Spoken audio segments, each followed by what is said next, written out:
All right, well, good morning, everybody. And Todd Powell, thank you for the kicking us off this morning.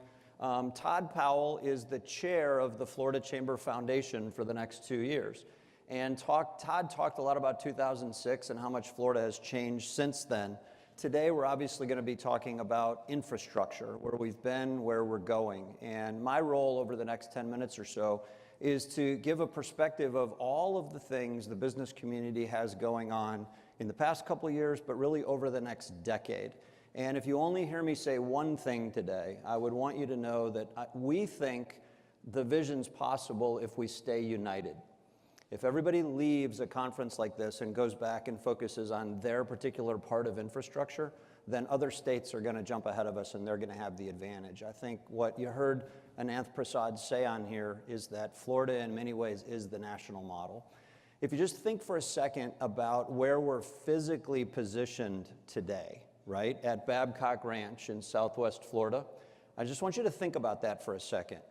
Globally, where you're sitting right now is one of the most important communities on the planet, right? It's the intersection between smart growth, technology, innovation, energy, education, and I could keep going on and on. So it's no accident that we physically wanted to be here today so that we could show off not only what Babcock Ranch represents for the globe, but also for the future of Florida, right? It's been said on a regular basis, if you want to know what the future of America looks like, just come to Florida. And I want to point that out to you right now. Also, we have a guest today all the way from Wisconsin. Katie, if you could raise your hand in the back there. So Katie's from the Wisconsin Chamber, and she's here today sort of on a best practices mission. And I wanted to point her out, not only out of respect, but also she's wondering what's on the screen behind me, this little thing right here. It's December, and that's sun, okay? So I want you to know that that's something we have here all winter long, and I know that's a foreign concept, but thank you for making the trip. We're learning a lot from the Wisconsin Chamber. So what I want to do is, as we move forward in the next 10 minutes or so, is I want to show you something that is at your place setting. And Todd Powell talked about this being an interactive day. At your place setting is a letter that you received just the other day from our good friend, Senate President Bill Galvano. And it ended up being a committee week, as everybody knows, or else Senate President Galvano would have actually been here to invest time with us. If I had a Venn diagram up on screen and I could put one circle was infrastructure and the other was innovation, where you put innovation and infrastructure together is where Senator Galvano lives, in my opinion. And so I'm sharing that letter with you, number one, because he asked me to, but number two, on the interactive part of today, you have a piece of paper at your table setting, and on there, we'd like to hear from you. And here's why this is important. Last year, we announced at our summit that Ananth Prasad, former DOT secretary, is chairing Florida's Infrastructure Coalition, and you're going to hear from Ananth this afternoon. We've been asked over the last couple of months to put together the best ideas that we can for the future of infrastructure in Florida. So some of that came from the Florida 2030 research, some of that came from the town hall input, some of it came from you throughout the last year or two. We are going to be meeting with President Galvano later this week to officially share all of our recommendations that have come from our research and from our membership. And I want to give you another opportunity on this forum. If you hear something today during this summit and you say, you know, I didn't know that, that's something I think the Chamber needs to consider, I need you to help sort of the wisdom of the crowd mentality, if you will. Make sure we don't miss anything. So that is what that is all about. Okay, now I talked about Todd Powell coming all the way here from Gainesville, right? And what I want to do is, Florida's a big place. Florida's growing. We're growing over 1,000 people a day, right? Gainesville, what did it take, Todd, 3 or 4 hours to get here? Something like that? What you would want to know is if we looked at the 22 metropolitan statistical areas that make up Florida, one of the things that we look at isn't just population growth and job growth. We look at diversity. And we specifically look at economic diversity, right? We live in a state where we're now the 20th most diverse economy in America. Most people don't know that. Most people think that we are still only tourism, construction, and agriculture. We are all of that, but we've specifically targeted industry diversification over the last 20 years since Jeb Bush was governor, and it continues to work today. So we're 20th in the nation right now, 20th most diverse. But Todd lives in Gainesville. Gainesville is the 22nd most diverse community in Florida. Depending on what part of the year it is, you're in the most economically diverse part of Florida, right? So you might think you're in a new town, a new community, which is true, but you're also in a part of Florida that has been really working hard to diversify itself. And they've worked on energy, they've worked on airport, right? They've worked on moving people, they've worked on moving freight. So I just want you to keep that in mind. So what you see on the screen behind me is a current snapshot of the FloridaScorecard.org. Remember what this is. Our board of directors years ago was concerned that in Florida with term limits, right, that long-term planning on infrastructure was 2 years, because that's when the next election was. But what we wanted to do is we wanted to put up a scorecard in all 67 counties and one for our state that said, hey, let's at least all agree on the data. Where's Florida going and how are we going to get there? And we can argue about how we're going to get there, but we didn't want to argue over the data. So what you see behind me is this. Florida became a $1 trillion economy this year, and that would put us somewhere around the 17th largest economy in the world. And I said we're adding 1,000 people a day. We're going to add 50 million more visitors per year 11 years from now. So be thinking about that. Think about what that means, okay? But what I also want to highlight is infrastructure is also about people. It's about having the right talent, the right skill sets, right?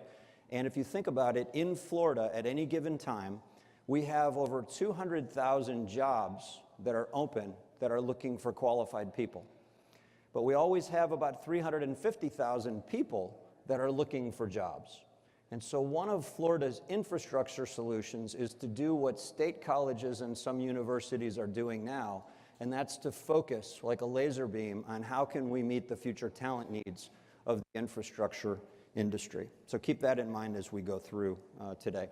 You can also see up here in the top right above the sun, is a population counter, okay? And that's real time, and it's our research team's best estimate every minute of exactly what Florida's population is. Over 20.4 million people right now. And also keep in mind, in case you haven't seen our scorecard before, the population of Florida is more than New York, but New York's budget is about the same.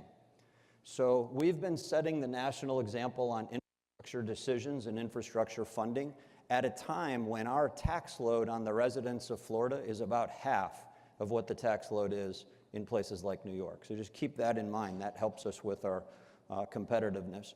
All right, so what you're looking at here is a map of population between now and where we expect it to be 11 years from now or so in 2030. So you can't have an infrastructure summit without starting with the end in mind, right? So it reminds me of what we talked about with Sid. Sid had a vision for this place, and you're going to hear from him in just a few minutes about how all of this came together. I want everybody today to, as you hear the presenters today, whether it's Doug Wheeler from the Ports Council or whether it's Ananth Prasad, whether it's Beth Keegle, I want you to be thinking about what do these population gains over the next 11 years, what do they mean for energy? What do they mean for water? What do they mean for rail and so forth? But if you look at this, 57% of our population growth is going to come from these 8 counties. And I know it's hard to read in the back, but each county has 2 numbers embedded in the county. One is the actual number of population growth that we expect over the next 11 or 12 years. The other number is the percentage growth. And so this is a really good way to take a look at where we expect the growth to occur. We happen to be in a region that's in one of those 8, right in Lee County, number 6 on the list. So in terms of setting up for you sort of the dialogue for not only today, but keep in mind if this is the first Florida Chamber Foundation event that you've ever had the opportunity to attend, I just want to speak to you for a second. Our infrastructure initiative at the Florida Chamber is one of our 6 pillars, right? Infrastructure is one of the 6 pillars or the drivers of Florida's future. This is an all year long effort. Whether you're interested in water, rail, road, transportation of any kind, seaport, airport, spaceport, if you're interested in energy, if you're interested in, as I said, water science, this is an all year long effort that we work on all year long. We have staff around this. We have a lot of research around this. This summit just happens to be positioned in the middle of our year, so to speak, on infrastructure. But if you look at sort of the family of what we consider infrastructure, we're going to talk about all of these issues as we're here today. Think about on water for just a second. With 5 million more residents in Florida by the year 2030 and 50 million more annual visitors, we need about 20% more water than what we're using right now. And that means we have to focus on doing what the science says. Think about energy. Do you think we need to figure out energy solutions with that kind of growth? Absolutely we do. And we need to make sure that we balance affordability for consumers and local businesses with reliability. And we have to make sure we don't fall victim to some of these political schemes that other states are doing. If we were to look, for example, at transportation, 5 million more people means 3 million more drivers on our roads in 11 years, right? And I can tell you right now, we've done town halls in all, and most people are concerned about 3 million more people being on the roads. We're not. We view it the other way around. We view it as if we can do this right, this is a big advantage for Florida. How many of those vehicles are going to be autonomous by then? That's something we'll talk about throughout the conference as well. And if you just want to focus on transportation, remember there are all sorts of modes. All of them are alive and well here in Florida, and we're going to talk about all of these, not just today, but all year long. Most of you that have been investing and working with us over the years, you know that every 10 years we roll out a 7-figure research initiative called Cornerstone. The newest is called Florida 2030, and you're going to hear about it. But then between the big reports, we focus on areas like economic development or areas like tax or areas like infrastructure. And so many of you were part of our Trade and Logistics 1. Many of you were part of Trade and Logistics 2, which Governor Scott used as the manual when he became governor of everything from working on ports to investing record levels in infrastructure. We are beginning work on TL3, Trade and Logistics 3.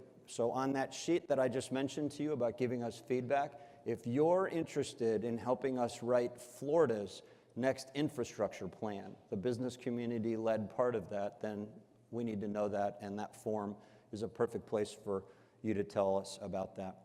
I just want to say one word about politics, and I don't mean politicians, I mean voters, okay? So we keep track of all the registered voters in Florida, and throughout all of your conversations today, I think one of the things I'd like to give some context to is that Florida's changing, and it's changing fast. So we can meet all year long and talk about what's the right thing for politicians to do. The challenge is we have over 13 million voters in Florida, and they have a lot to say about what's going on with water and energy and transportation and smart growth. And they're very important partners of the Florida Chamber, right? They work for Florida Chamber members. And we've got to make sure that we're doing this in concert. What I wanted to point out to you here, we have about 250,000 more Democrats in Florida than Republicans. But that's not the story. If you want to look at the story, look at the yellow bar on the bottom right. If you look at the percentage of new voters in Florida since last year or since the last presidential election, over 40% of all new voters aren't picking Republican or Democrat, they're picking neither party. Somewhere between 2023 and 2025, Democrats will be the largest party, then no party affiliate, then Republicans. And I say that to say this summit matters because policy is not partisan, right? And so let's take off any partisan hat that we might have brought in with us today, and let's think about what's the right answer for the long term of Florida. Having said that, when we think about long term of Florida, many states have followed our lead, but with the Florida 2030 initiative that I mentioned, we invested almost $2 million over 3 years. And our foundation went to all 67 counties and conducted 83 town hall meetings with over 10,000 Floridians. So the voting that you did earlier that Todd had you walk through, we did that in 83 town hall meetings, and we heard from 10,000 people. And what we learned statewide and in every community is there are big concerns about things like affordable housing. There's big concerns about transportation, big concerns about water, right? And so we have to be very mindful of that's what we need to solve, and that's a big reason we do this summit. Florida 2030, right, has laid out 39 goals for the year 2030. Today, we're only going to walk through what's in the infrastructure pillar. If you're interested in talent and education, if you're interested in quality of life and healthcare, if you're interested in business climate and competitiveness, for example, lawsuit abuse reform, you probably saw we were just rated dead last, except for California, on the national rankings. Those are different pillars. We have a whole series of people and volunteers and advocates working there as well. But I hope you won't leave here without looking at the 39 recommendations between now and 2030. In terms of how we get there, I said earlier, if you only heard me say one thing, it would be we have to stay united, okay? Whether it's energy, whether it's water, whether it's ports or airports or spaceports, we have got to all stay united, right? Florida's been winning because we've managed to keep the business community united. What you see up here is, again, what it's going to take to make Florida 2030 happen. As I wrap up here, I want to tell you a couple of ways that you can engage, right? The secret sauce that we have isn't only keeping everybody united, it's giving your company and managers at your company ways to engage and make a difference with us all year long. I mentioned earlier that we created Florida's Infrastructure Coalition. And so everything we're talking about today, when you leave here today, right, when you leave here, I want you to be thinking about what can your company or your vendors or your partners be doing between this summit and the summit we're going to be having a year from now. And the Infrastructure Coalition is the best way for you to engage with us. It's chaired by our good friend Ananth Prasad. He's going to talk more about this later. Also, a gentleman that I'm about to introduce to you, Sid Kitson, is the chair of one of our most important initiatives called Autonomous Florida. We believe when you look at the Florida 2030 research about where the world is going to be in 2030, and then you look at this intersection of infrastructure and innovation, you can't ignore the importance of autonomous. And I want to be clear, we are crazy enough to believe that Florida can be the hemisphere's hub, if you will, of public acceptance of autonomous, of the right regulatory climate, and clearly the right business climate. And so for all of you who have made the trip to be here today, if anybody's interested in actually riding in the autonomous vehicle, you need to let one of our team members know that. Many of us are going to be doing that later this afternoon. And also, Lisa Hall, are you back there? If everybody could just take a quick look back with Lisa. If you have not been to Babcock Ranch before and you are interested later today on getting a tour of all the things there are to see and do here, please don't leave here today without at least taking a quick tour of this area. So Lisa, thank you very much for being available for that. And Sid, thank you very much for chairing Autonomous Florida. If you're interested in helping Florida be the hemispheric hub, if you will, of all things autonomous, and you're not part of Autonomous Florida, we need you there. Finally, I want to leave you with a couple more opportunities. So our team, part of our team just returned from a trade mission to the UK and to Ireland.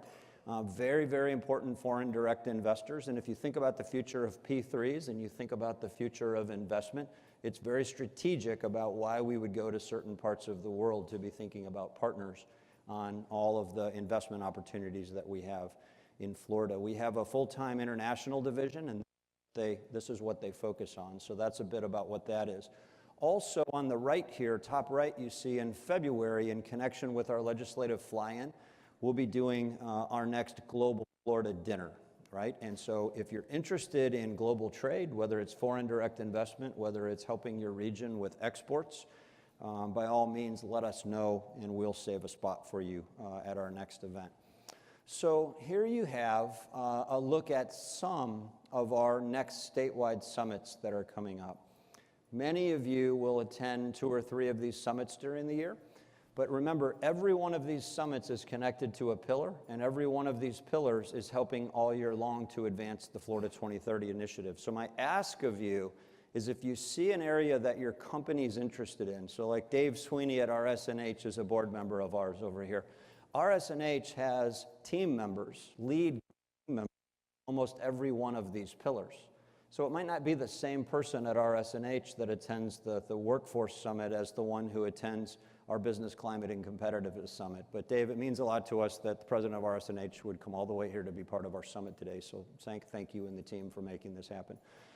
Finally, what I'd like to do is I would like to begin introducing somebody that both Todd Powell and I have talked about today, and I don't want to embarrass him when I do this, but Sid and I had a basketball game in here early this morning, and I just want you to see what he did to the rim over here to try to make it a little fair for him. And so I think it was a tie game, but I know the way you operate, Sid. Listen, he's not only a former Green Bay Packer in the NFL, but he's a personal friend of mine. He is on the Board of Governors, which manages and oversees our state university system. He's a past chairman of the Florida Chamber of Commerce. He's one of these people, you know, if you look up Proverbs 29:18, right, where there's no vision, the people will perish. I think that was written with Sid Kitson in mind. Sid's one of these people that always has a vision of what's possible. And Sid's one of these rare people that you know you can't discount what he says because he's going to do it.